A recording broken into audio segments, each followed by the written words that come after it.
Hello everyone, my name is Lester Allen and I'll be performing today's lab. Today's lab is called the Biuret Protein Assay. So what is Biuret? Biuret is a molecule that is made up of two urea molecules. And urea is a compound that has been found in your pee actually. So when you heat up urea, it basically forms a dimer.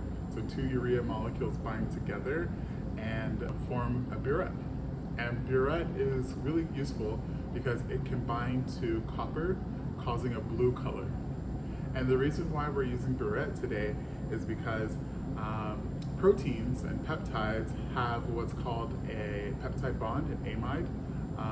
And that amide looks exactly like two urea molecules bound together, where you have a carbon double bound to an oxygen next to a nitrogen, and that nitrogen has a single hydrogen and it's bound to another carbon. And that is a peptide bond essentially, and we can use that peptide bond, that nitrogen that has a single hydrogen, to bind to copper to make a blue color, to then tell us how much protein is in a solution. Gloves on, goggles on. I don't think we actually need gloves and goggles, so we don't need that. We don't need goggles today, but we do need gloves. For today's lab, we'll need a couple of things. First, we need our protein source. So for my case, it's going to be chicken. It's actually bought from the store by the stock room. We're going to weigh the chicken out in using a scale. And then from there, we're using Biuret. So this is Biuret with copper in it, so it has this nice blue color. We're also working with a compound called SDS. So SDS stands for sodium dodecyl sulfate, also known as sodium lauryl sulfate. It's a salt, so that sodium part is basically means it's ionic. So sodium is a plus charge, the dodecyl sulfate is the minus charge.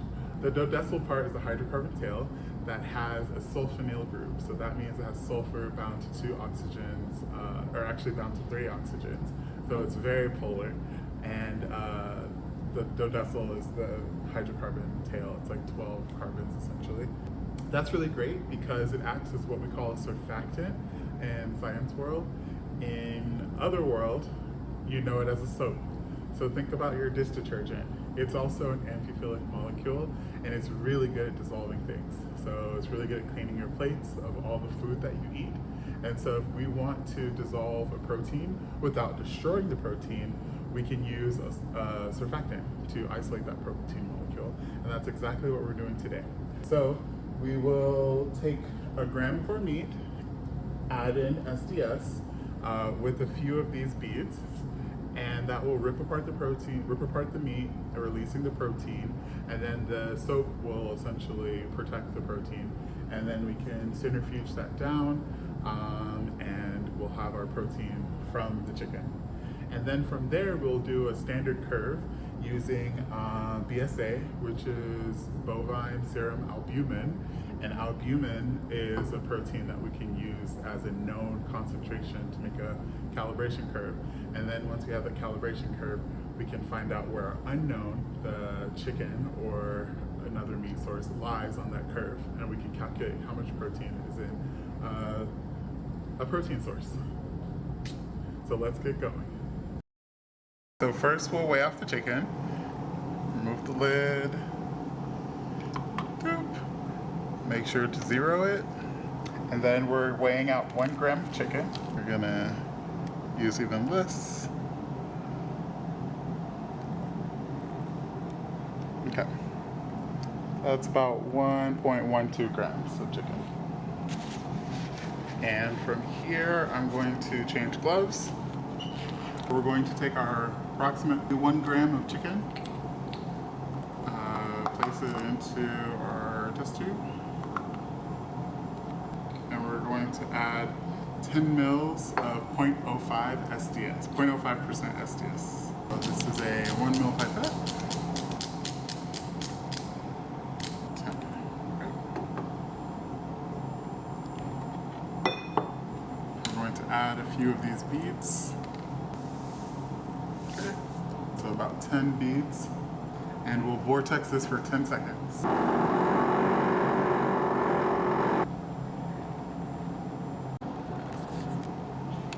So I'm just gonna mash it up a little bit to help it break apart.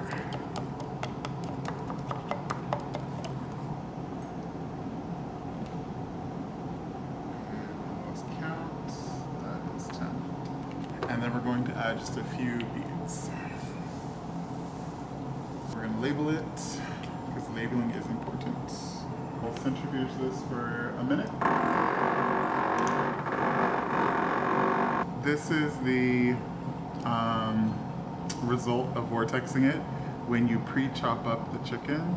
We're gonna let our samples sit at room temperature for 10 minutes. While our protein samples sit at room temperature for 10 minutes, we're going to prepare our bovine serum albumin concentration series to make our calibration curve. So to do that, we're going to take our stock solution of BSA and deionized water. So we're going to start our concentration series from 0 mg per mil of BSA and go all the way up to 5 milligrams per milliliter of BSA. So to do 0% or 0 mg per mil for 1, it's just going to be 1 milliliter of water, and we're leaving room for 1 milliliter of our Biuret solution. So that's 1. The next one will be 1 milligrams per milliliter. So that's going to be 900 microliters of water with 100 microliters of BSA. And make sure to get below the foam. So that's 2. The next one is going to be, so that's 1 mg per mil. The next one will be 2 mg per mil, and we'll just do 2 100 microliter. But we're going to take this down to 800. Okay. So 800 microliters of water and 200 microliters of BSA.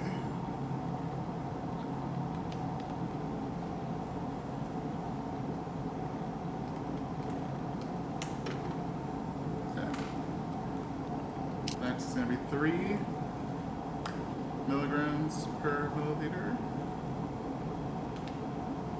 So 700 microliters of water.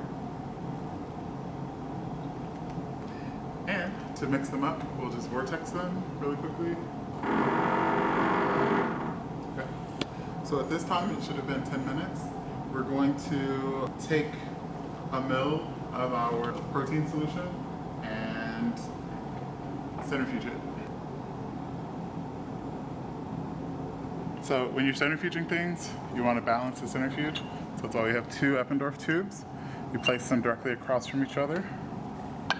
We can screw the lid on. Okay. Close it. And we're going to set the speed to 2,500 RPM and set the time to 8 minutes. And it starts spinning up, gets to 2,500, we'll run for 8 minutes. So now we have our calibration set, and we have our solution of proteins. We're going to add in the Biuret reagent and measure UV vis. Okay, so we're going to add 1 ml of Biuret solution to every test tube. And notice that these Eppendorf tubes are they're going to be at the max, so make sure not to get the tip of your pipette contaminated. We're also going to add 1 ml of Biuret solution to our solutions of protein. We're going to gently vortex all of these and then take a UV vis of them.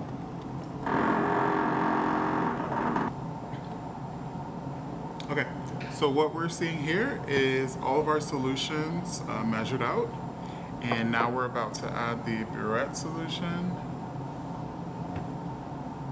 The Biuret solution is blue on its own, so when there's 0 mg per ml of protein, it should still look blue. As we're increasing the concentration of protein, we're getting an absorbance in the purple range. And as we're increasing the amount of protein, we can see with our eye that the color is getting more intense. but we're scientists, we want numbers. So that's why we're using the UV vis later to actually quantify the difference. So now we're up to 5 mg per mil, and you can see that the color has changed. And now we're looking at our unknown solutions. And we can see it's somewhere in our calibration curve. And to get the full effect, we want to mix our samples just a little bit to make sure it's homogeneous. The problem with that is we have to change our pipette tip to make sure we don't contaminate the sample.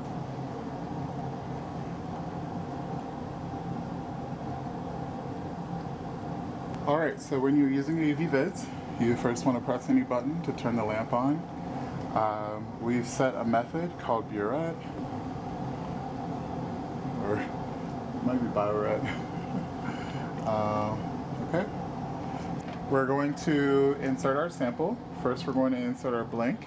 You want to make sure there's 2 sides of a cuvette. There's the clear side and the frosty side. You want to hold the cuvette by the frosty side because the clear side is where the light actually passes through and makes the measurement. We're going to place this in B for blank and close it. And we're going to hit measure blank. So now it's measuring the blank and it's zeroing out the instrument. And so now when it goes to measure the blank, it's already subtracted that and it's at 0 absorbance. So now we can actually start with our samples. When you insert it, there's a hole in the side, so you want to insert the clear side with the hole, and that hole shifts as it goes around.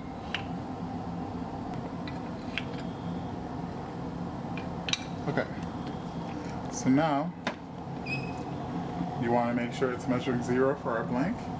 We can switch it to the 1 position, which is measuring 0 milligrams per mil of BSA. So it's just looking at the absorbance of the blue color of the Biuret solution. So it's low, it's 0.098 absorbance. When we go and look at 1 milligram per mil, which is in the 2 position, the absorbance has raised to 0.198. It's expected. You want to record all of these numbers. And then as you further increase to 2 mg per mil, the absorbance further increases to 0.325. Now we're looking at 4 milligrams per mil.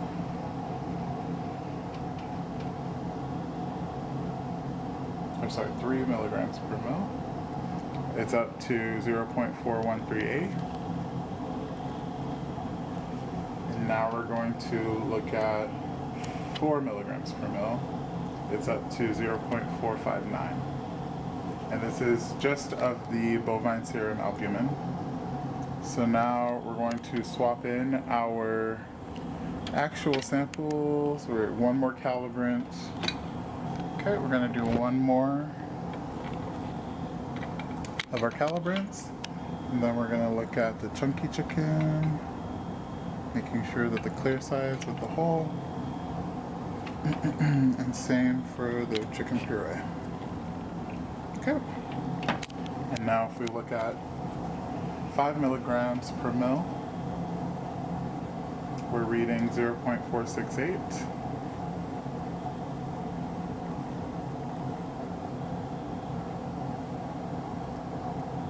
And then now if we look at our chunky chicken, we're reading at 0.495. And then if we look at our chicken puree, okay, so we're looking at our chunky chicken, which is 0.371. And then if we look at our chicken puree, we're reading at 0.493 absorbance. So we can take those numbers and place them in our calibration curve and find out exactly how many milligrams per milliliter of protein are in chicken breasts. When you're done, be a good lab citizen. Return all the pipettes back to their maximum setting and place place them back on the pipette rack. Close all the pipette tip containers. Put them back on the cart. And then we're going to empty all the solutions into a container and ask your instructor what to do with the solutions. And then since we use chicken, we're going to put bleach all over the surfaces and clean up everything. Don't forget to wash your hands. See you next time. First, you want to create a graph. First, you insert your data from the worksheet. You want to insert your sample name, the concentration, and the absorbance. The reason why we place concentration first is typically we plot concentration on our x-axis, and we put our x-axis first, and then our y-axis second, and that'll be the absorbance. So what I like to do is highlight the x and y, so concentration, absorbance. I like to put the units for each, and then we're going to go to Insert, Chart. You can see that the first thing it does, it gives us a bar chart. We want to change that to a scatter plot. Okay, so there we go. The instructions say to put a title on each, overall chart title and axis title. So you just hover over the place where you want to put the title. There we go. Now we can click on that, and we can do chart axes and titles. So we can do a chart title. Here we're going to put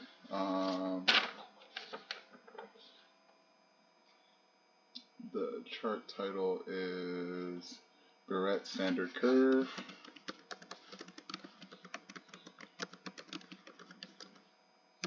Okay, so it adds that. I like to put that in the center when possible. Okay, and then now we can go and add a vertical title, and that's going to be absorbance. And I'm going to also put the units as arbitrary units, AU. And then the x-axis title, or horizontal axis title, which is concentration. In milligrams per milliliters. Okay, so add those in. You can make them different sizes here.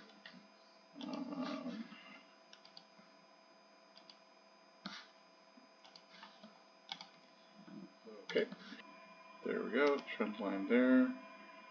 And then there should be linear is fine. Sometimes you have to fix the beginning and end point so that it's more accurate. And then use equation will give us the equation y is equal to mx plus b. That's, slope of a line. So now if I deleted that last value, it made our r squared value a bit better. So then I feel a bit more confident using this equation. So now our equation is y equals mx plus b, where x is our concentration, and b is our slope intercept, and y is our absorbance. So if we then want to do the math to find x, it's going to be equal to y minus b divided by m.